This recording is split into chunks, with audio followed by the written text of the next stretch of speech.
Hello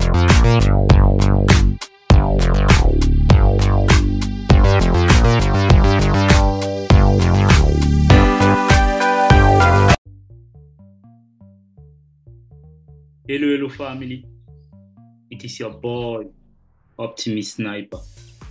Bienvenue une fois de plus dans une nouvelle vidéo portant sur les configurations de deux chandeliers japonais. Dans cette leçon, on va essayer de voir deux types de chandeliers japonais en configuration double. D'accord. Ça sont les modèles de chandeliers japonais simples, les modèles très simples, les modèles basiques. Pour identifier les modèles de chandeliers japonais doubles, d'accord, deux chandeliers japonais, vous devez rechercher les formations spécifiques constituées de deux chandeliers japonais au total, d'accord. Et le premier type de chandelier qu'on va voir en double, c'est les bougies enveloppantes, d'accord, bougies enveloppantes. Régulièrement, la majorité de ces thèmes sont en anglais. J'essaie juste de les traduire en français pour vous, d'accord. En anglais, on appelle ça les engulfing pattern, d'accord. Engulfing pattern, donc ça peut parfois avoir un sens un peu bizarre en français, mais en anglais, puisque c'est le mot est d'origine anglaise, d'accord, donc parfois c'est un peu bizarre, mais bougie enveloppante, d'accord. Ok, il existe deux types de bougies enveloppantes, ou bougies englobantes, d'accord. Les bougies englobantes haussières et les bougies englobantes baissières. Donc, on peut avoir les bougies englobantes haussières et les bougies englobantes baissières. Ok, je vais vous matérialiser ça, ce qu'on appelle une bougie englobante. Je vais vous matérialiser ça un peu ici.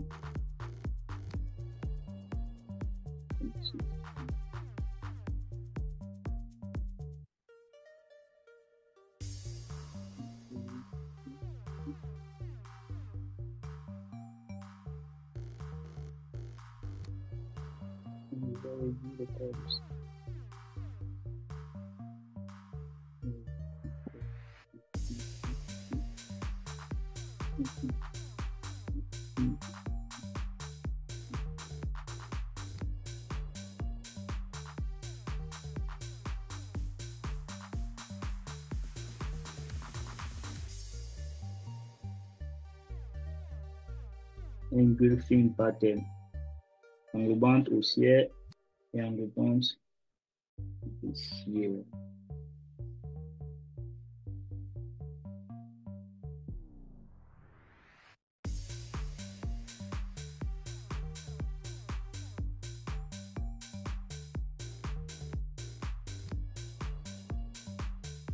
Évidemment, c'est pas le B à bas. Quand on dit le B à bas, ça veut dire que vous pouvez voir des bougies avec des mèches carrément très infimes, très petites, ou des bougies avec des mèches très grandes. Donc, c'est pas ça le plus important.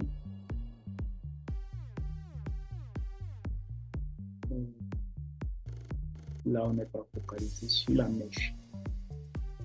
On est focalisé sur la configuration de la bougie.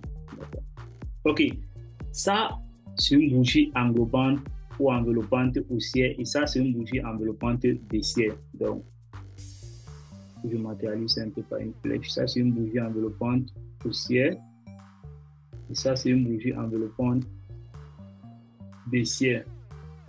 Ok, je pense que c'est compréhensible, non? Ok, le modèle d'engloutissement haussier, le modèle d'engloutissement haussier est un modèle d'inversion à deux chandeliers japonais qui signifie qui donne là, on va essayer de donner l'interprétation, d'accord, qui signale un fort mouvement à la hausse qui peut se produire. Là, vous voyez ça, vous pouvez voir ça généralement dans une tendance baissière, d'accord. Lorsque vous voyez dans une tendance baissière, par exemple, le prix arrive quelque part dans une zone de support, d'accord, le prix entre je descends là quelque part dans une zone de support, comme ça, voilà la zone de support que je matérialise ici. Et le prix, lui, il est en train de venir en faisant quelque chose comme ça. Il est en train de venir là, il vient là, il vient là, il vient là, d'accord. Voilà le prix qui arrive là. Et donc, à ce moment-ci, là, dans la zone de support, il commence à se comporter comme ça. Il fait premièrement d'abord une petite bougie là. Vous voyez une bougie carrément là, il vient faire un marteau inversé par exemple, ou il vient faire un doji, d'accord, avec une mèche carrément très petite, mais il renvoie le corps de la bougie. Vous savez, il y a la signification de cette bougie. Si on a eu à voir ça dans les leçons précédentes. Et par la suite, il fait une très grande bougie haussière comme ça, d'accord. Ça, c'est une bougie enveloppante haussière. Cela se produit lorsqu'une bougie baissière est immédiatement suivie d'une bougie haussière plus grande. Vous voyez, quand on parle d'enveloppante, ça veut dire que régulièrement, le corps de cette bougie-ci enveloppe la bougie précédente, la bougie baissière précédente, c'est-à-dire ça enveloppe tout son corps et ça fait une très grande bougie, d'accord. Le bas de cette bougie-ci, d'abord, premièrement, est, puisque cette bougie a clôturé ici, ça veut dire que le bas ici est ici. D'accord, l'ouverture de cette bougie, c'est ici. Directement, elle enveloppe tout le corps de cette bougie. Elle va clôturer très loin là-bas, d'accord. Cette deuxième bougie engloutit la bougie baissière. Cela signifie que les acheteurs font jouer leur capacité. Donc, il pourra avoir un fort mouvement à la hausse après une récente tendance baissière ou une période de consolidation. D'accord, quand vous voyez dans ce comportement-ci dans le prix, ça peut être un signal pour vous. Toujours, je tiens toujours à vous préciser que ce n'est pas juste à l'aide de ça que vous allez trader. D'accord, vous voyez, j'ai matérialisé la zone de support là, mais vous allez déterminer s'il s'agit d'une zone de support et vous essayez de regarder le comportement du prix. Mais là, c'est clairement le price action. Regardez juste l'action du prix. D'accord, ok. En revanche, le modèle d'engloutissement baissier, c'est l'opposé du modèle d'engloutissement haussier. Non, ce type de modèle de chandelier se produit lorsque la bougie haussière est immédiatement suivie par une bougie baissière qui englobe tout, qui engloutit complètement la bougie haussière. Là. Vous voyez complètement la bougie baissière a complètement englouti ça. Il y a une très forte distribution baissière ici. Là. Cela signifie que les vendeurs ont pris le dessus sur les acheteurs et qu'on a une forte baisse qui pourrait se produire par la suite. Donc, on est carrément peut-être en train d'arriver là dans une zone de résistance. D'accord, on arrive carrément là peut-être dans une zone de résistance. Vous voyez là, un truc avec une mèche comme ça, une longue mèche comme ça, avec carrément une mèche inférieure, soit présente ou pas présente. Ça peut ne pas être présente. D'accord, vous voyez là carrément le prix forme là un doji. Et ça renverse comme ça. Ça veut dire, par exemple, pour le prix pouvait être en train de venir là comme ça, en train de faire une tendance haussière. Quelque part là, on arrive là comme ça dans la zone de résistance et on commence à se comporter comme ça. Là. Ça, c'est un bon signal d'un renversement baissier. D'accord. Ça signifie que les vendeurs ont pris le dessus sur les acheteurs et qu'une forte baisse peut se produire par la suite. Corrélé à votre analyse et aux confirmations que vous allez voir. OK. Maintenant, comme deuxième type de configuration à deux chandeliers japonais, on peut avoir les pinces, d'accord. On appelle ça régulièrement les pinces à épiler en bas et en haut, d'accord. On appelle ça pince pourquoi? Je vais vous matérialiser ça. Pourquoi on appelle ça pince, d'accord. Régulièrement, comme je vous ai dit tout à l'heure, ce ne sont pas des termes en français, d'accord. Ce sont des termes anglais, donc c'est pourquoi en français ça peut un peu avoir un sens bizarre, mais en anglais régulièrement on appelle ça les tweezers, d'accord. Tweezer bottom ou tweezer top, d'accord. Ok. Les modèles de pince sont les modèles d'inversion à deux chandeliers japonais. Quand on parle d'inversion à deux chandeliers japonais, je vous matérialise un peu ça. Je vais vous matérialiser ça quelque part ici. D'accord, vous allez voir premièrement la bougie, cette bougie-ci. Vous allez voir notre bougie comme ça.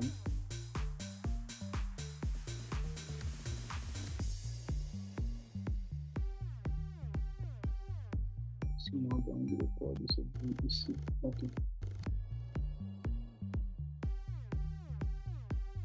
C'est carrément deux marteaux. Là, il s'agit d'une tendance baissière, par exemple, d'accord. Il s'agit d'une tendance baissière. Voilà ce qu'on appelle les tweezers, les pinces, d'accord.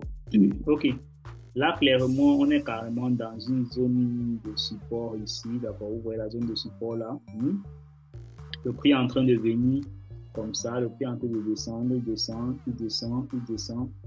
il arrive ici comme ça, il commence à se comporter comme vous voyez là, d'accord. Il forme deux bougies comme ça, là, deux bougies. Ça montre clairement que le prix est en train de rejeter cette zone-ci, d'accord. Clairement, ce type de chandelier japonais est repéré après une tendance haussière ou une tendance baissière prolongée, d'accord, indiquant qu'un renversement peut se produire très bientôt. Comme j'ai dit, il existe deux types de pinces. Il y a les pinces inférieures et les pinces supérieures. Quand on parle de pinces inférieures, ce sont les pinces bottom, d'accord. On veut former le bas, d'accord. On veut créer, par exemple, un bas. Ou les pinces supérieures, ce sont les pinces de top, d'accord. On veut créer un top. Là, c'est lors d'un mouvement baissier, d'accord. Lorsque vous voyez ça lors d'un mouvement baissier, ça montre, par exemple, qu'on peut avoir un retournement haussier. Et pareil pour un mouvement haussier. Si vous venez retrouver ça ici, quelque part, même ici, que je matérialise ça ici comme ça. Je matérialise ça là comme ça.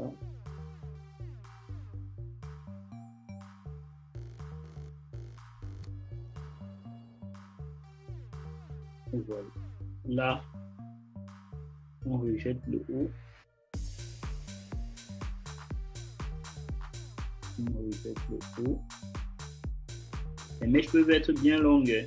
Pas que je matérialise les mèches comme ça. Les mèches peuvent être bien longues, d'accord. Plus la mèche est longue, plus ça montre bien qu'il y a un bon rejet. D'accord. Voilà. Là, par exemple, la zone de résistance qui est matérialisée, vous voyez deux bougies comme ça là. Ok. Les pinces, les pinces sont plus efficaces. Je vais vous donner certaines caractéristiques qui vont vous donner, qui vont vous rendre ça plus efficace. Ces caractéristiques que vous devez checker, d'accord. Ok. Le premier chandelier ici correspond à la tendance générale. Régulièrement, le premier chandelier doit correspondre à la tendance générale. Dans ce cadre ici, dans le cadre ici, on était dans une tendance baissière. Non? Donc, le premier chandelier ici est baissier, d'accord, vous voyez. Et le deuxième chandelier doit correspondre à la tendance qui veut se former. Donc, le premier chandelier correspond à la tendance générale. Si le prix est en hausse, le premier chandelier va être haussier, comme par exemple ici. Si le prix est en baisse, le premier chandelier va être baissier, comme ici, là, d'accord. Le deuxième chandelier, c'est l'opposé de la tendance générale. Ça veut dire que c'est la tendance qui veut se matérialiser actuellement, d'accord. On peut avoir, par exemple, un retournement haussier comme ça, là. Ça, c'est matérialisé par le deuxième chandelier japonais. Et dans ce cas-là, le premier chandelier, c'est un chandelier aussi, non, c'était la tendance qu'il y avait en cours. Et le deuxième chandelier, c'est un chandelier baissier, d'accord. C'est la tendance qui veut se matérialiser, d'accord. OK. Maintenant, on peut encore voir quoi. Les ombres des chandeliers doivent être longues ou égales, d'accord. Vous voyez ces ombres ici, là, d'accord. Les mèches là doivent régulièrement être très longues. Soit elles doivent être longues, soit elles doivent aussi être égales, d'accord. Elles doivent avoir le même niveau. Elles peuvent ne pas avoir le même niveau, c'est pas toujours parfait, mais elles ne doivent pas être trop dispensées comme ça, là, d'accord. C'est mieux, au meilleur des cas, elles doivent être comme ça. Au meilleur des cas. Les hauts des pinces devraient avoir les mêmes hauts, tandis que les bas des pinces devraient avoir les mêmes bas aussi, d'accord. Les bas là, vous voyez les bas non. Excusez-moi qu'il enlève ça. Les bas les bas des corps là, les bas des corps. Au meilleur des cas, ils doivent avoir le même niveau. Vous voyez ici là, le haut des corps ici, au meilleur des cas, ils doivent avoir le même niveau. Ça, ce sont quelques critères que vous devez suivre quand vous regardez les pinces. OK. Là, vous voyez clairement que nous sommes dans des leçons très basiques, d'accord? Et je prends le temps de vous montrer ce genre de leçons parce que c'est aussi important. Ça va faire partie de toutes vos connaissances avant d'arriver dans des trucs très concrets, d'accord? Vous allez pouvoir entraîner vos yeux à regarder le price action même, d'accord? Le price action efficacement dans certaines zones, d'accord? Comment le prix se comporte dans certaines zones avec les configurations de bougies et bien d'autres, d'accord? Parce que tout revient à ça, d'accord? Tout revient à ça. Le comportement, tout se trouve dans le prix, comme on dit souvent. Je vais un peu essayer de vous montrer certains trucs ici. Comme par exemple, moi, par exemple, qui connais que cette zone-ci, c'est une zone de fair value gap, d'accord? Ça, c'est une zone de résistance, d'accord? Regardez, par exemple, regardez la bougie ici. La bougie ici, c'est une bougie rouge, non? Vous voyez la bougie rouge ici. Après, regardez le dégagement ici. Ça, c'est quoi? Engulfing pattern, non? Enveloppement haussier, vous voyez carrément la bougie, ça a carrément enveloppé toute cette bougie baissière ici. Vous voyez comment la tendance aussi a continué par la suite. Non? Ok, si on essaye de regarder, on regarde quoi? Regardons un enveloppement baissier. Regardez ici là. Vous voyez, par exemple ici, vous voyez comme ça là, une bougie. Vous voyez une zone de résistance qui a été repérée. Regardez la bougie ici aussi. Aussi, après, on a un enveloppement baissier. La bougie baissière ici vient carrément envelopper toute la bougie haussière ici. Là, c'est un engulfing baissier, non? Enveloppement baissier. Vous voyez, par la suite, on a eu quoi? Un mouvement baissier. Donc, ce genre de petits critères peuvent vous aider, d'accord, lorsque vous êtes en train de faire vos analyses. Ça ne va pas être juste à cause de ça que vous allez être en train de vendre. Non, ça veut juste dire que vous avez plus de confirmation. Et quand vous avez plus de confirmation par rapport à quelque chose, vous vous sentez mieux à l'aise à être en train de participer à cette chose-là, d'accord, sans toutefois craindre, sans toutefois avoir trop peur. Plus vous avez de confirmation, plus vous allez être apte à pouvoir prendre ce trade-là sans avoir peur. Maintenant, si on regarde, par exemple, si on regarde les ciseaux là, on regarde les pinces, là, on ne sait pas si je peux voir ça ici. Regardez par exemple ici, vous regardez là, vous voyez deux trucs comme ça, deux mèches comme ça, vous voyez. Le prix est en train de rejeter, malgré que c'est très bref. Regardez ici, regardez les deux bougies ici, d'accord. Vous voyez les deux bougies ici, on a eu un rejet baissier. C'était en tendance haussière, vous voyez la petite zone qui était matérialisée comme une petite zone de résistance. C'est une résistance partielle qui va être franchie même par la suite, vous voyez le comportement des bougies.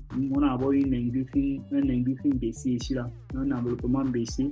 Parce qu'on a encore revenu tester ça avec deux, vous voyez, les mèches, d'accord. Vous voyez, le prix rejette, il va vers le bas.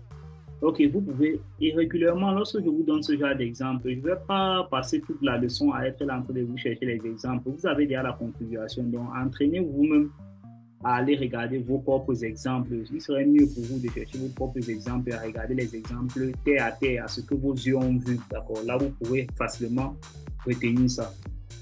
Ok, je pense que c'était tout pour cette leçon. Si vous avez des commentaires, vous pouvez laisser. Si vous avez des questions, vous pouvez laisser en commentaire. It was your mentor, Optimist Sniper.